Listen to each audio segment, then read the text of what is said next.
Hello students, welcome to NM education. आज video रे तुम 8th क्लास एमआईएल बुक रो वृक्ष महात्म्य पद्य को आवृत्ति करबा एवं आलोचना करबा। प्रथमे कवि परिचय देखि नबा। वृक्ष महात्म्य कवितार कवि होउछंती अतिबड़ी जगन्नाथ दास।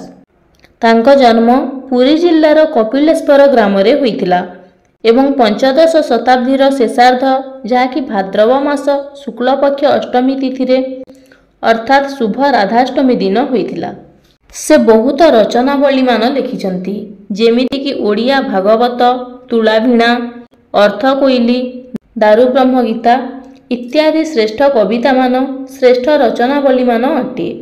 से मध्यरु सबुठारु श्रेष्ठ जहाँकि ओडिया श्रीमद् भागवत, जोटा कि संस्कृत भाषार श्रीमद् भागवत को ओडिया रे रचना करी आज जगन्नाथ दास उत्कलर घरे घरे परिचित अटंती एवं तांकु अति बड़ीर उपाधि मिलिथिला एवं तांका मृत्यु 16 शताब्दीर प्रथमार्धरे होइथिला। एही वृक्ष महात्म्य पद्यटी को कविंक रचना कराइथिबा ओडिया श्रीमद् भागवत ग्रंथर दशम स्कंधर गोपालीला अंतर्गत त्रयोविंश अध्याय अणा जाइछि एवं एही पद्यटी रे साक्षात श्रीकृष्णक मुखरु वृक्षर महान गुण विषय वर्णना करा जाइछि। तेबे चलो पद्यटी को स्टार्ट करिबा। एमंते कृष्ण आज्ञा पाई कन्याए गले तोष होई, गोविंद पादे मन थोई मिलिले निज घरे जाई। एमंते माने एही परी, कन्याए माने गोपबाला माने अथवा गोपी, तोष माने संतुष्ट अर्थात कवितार प्रेक्षापटरे लीलामय कृष्ण गोपी मानक मनरे भावांतर सृष्टि करिसंती। कृष्णमय भावनारे से माने तोष मनरे घर को बा गृह को प्रत्यावर्तन करिसंती।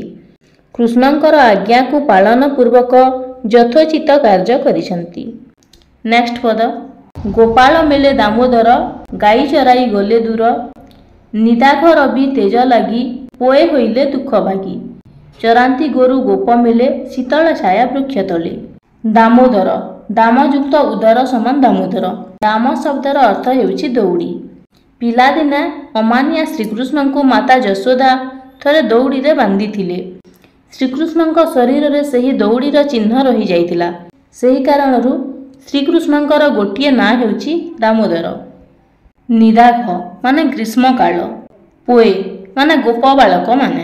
एही पदटी रे कुहा जाइछि गोपाल मानक मेलरे कृष्ण वन को गाई चराइबाकू जाइछंती एवं सही समय रे निदाघ अर्थात ग्रीष्म काल जनित रवि तेज बा सूर्य किरण क्रमशः प्रखर होइछि।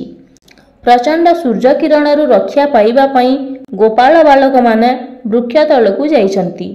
वृक्ष तलर सुशीतल छाई रे सेमाने शरीरर दुख जंत्रणा को लाघव करिसंती।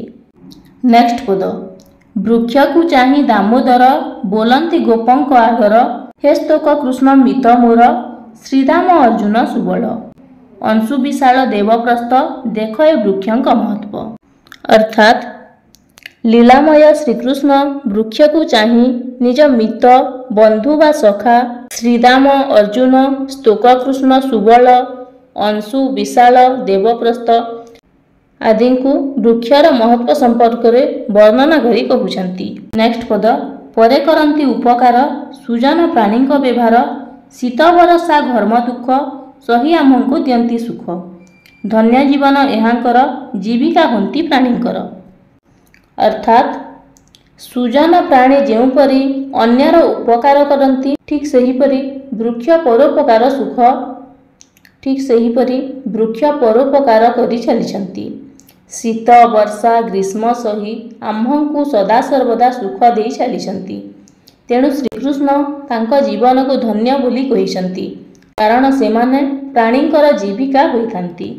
नेक्स्ट पद, सुजन घरे जेन्हा जाई अतिथि निराश अनुभई, पत्र कुसुम फल छाई मूल बकल दारु देई, क्षार अंगार भस्म अठा गृह को साजी बाड़ कंटा, एते प्रकार सेवा करी नित्य पर उपकारी, एहांग प्राय जेवे हुई संसार मध्य देह बही, मन वचन धन्य करी जे होए पर उपकारी, दिन हरंती दुख सुखे से धन्य यह परलोके। एही पंक्ति गुड़िकरे कुहाଯାଇଛି जे साधुमाने बेस अतिथि परायण। साधुंक घरकू अतिथि आसिले से तांकर यथार्थ सेवा करिथांती। साधुंक घरकू जाई अतिथि केबे भी निराश होई फेरंती नहीं। सेहीपरि वृक्ष निजर पत्र, फूल, मूल, बकल और काठकू देई जीवजगतकू जीवन धारणरे सहायक होइଥାଏ। वृक्षर प्रत्येक अंश मनीष पई उपादेय। वृक्षर क्षारकू सफा करिबा कार्ୟରେ, अंगारकू जालेणी करिबारे, भस्मकू सबुज सार करिबारे व्यवहार करा जाइଥାଏ। अठारे आमे गृहकू सजाइबा कार्य और कंटारे बाड़ बंदी करी निजर चलणीर शोभावर्धन करिबा कार्य मध्य करिथाउ। एही सदा सर्वदा परर उपकाररे निजकू उत्सर्गीकृत करिबा गुण ही वृक्षकू चिरदिन पई इह और परलोकरे धन्य धन्य पदवाच्य कराइथाए। नेक्स्ट पद, पुष्प पल्लव फल दले तरुर लंब डाल तले। गोरु गोपाल घेनी संगे मिलिले जमुनार लागे। शीतल जल पान करी वृक्षर तले नरहरी। कृष्ण को देखी गोपबाले कहती क्षुधार विकले। अर्थात श्रीकृष्ण वृक्षर पल्लव आच्छादित लंब तरुडाल तले सखामानंक मेलरे बसिथिले। तांक सहित गोरुपल मध्य थिले।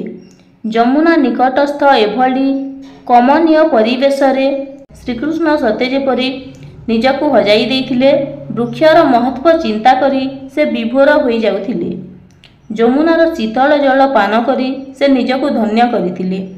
ठीक सही समय रे कृष्णंकर सखा माने बा गोप बालक माने क्षुधा द्वारा बा भोकर विकल होई श्रीकृष्ण को निवेदन करुथिले। लास्ट पद, श्रीराम कृष्णर अग्रत नमई दास जगन्नाथ। कवितार शेष रे कवि जगन्नाथ दास निजर आराध्य देवता श्रीकृष्णंक निकटरे निजर भक्तिभाव जणाइछंती। एथिरु बा एही पंक्तिरु आमे जगन्नाथ दासंकर भक्तिभाव संपर्क रे सूचना पाऊ। पिलामाने आशा करुछि तुम पद्यटी को भल भावे बुझी पारिथिबो। जदि भिडियोटी भल लागि थाए ताहेले गोटिए गोटिए लाइक करि दियो। धन्यवाद।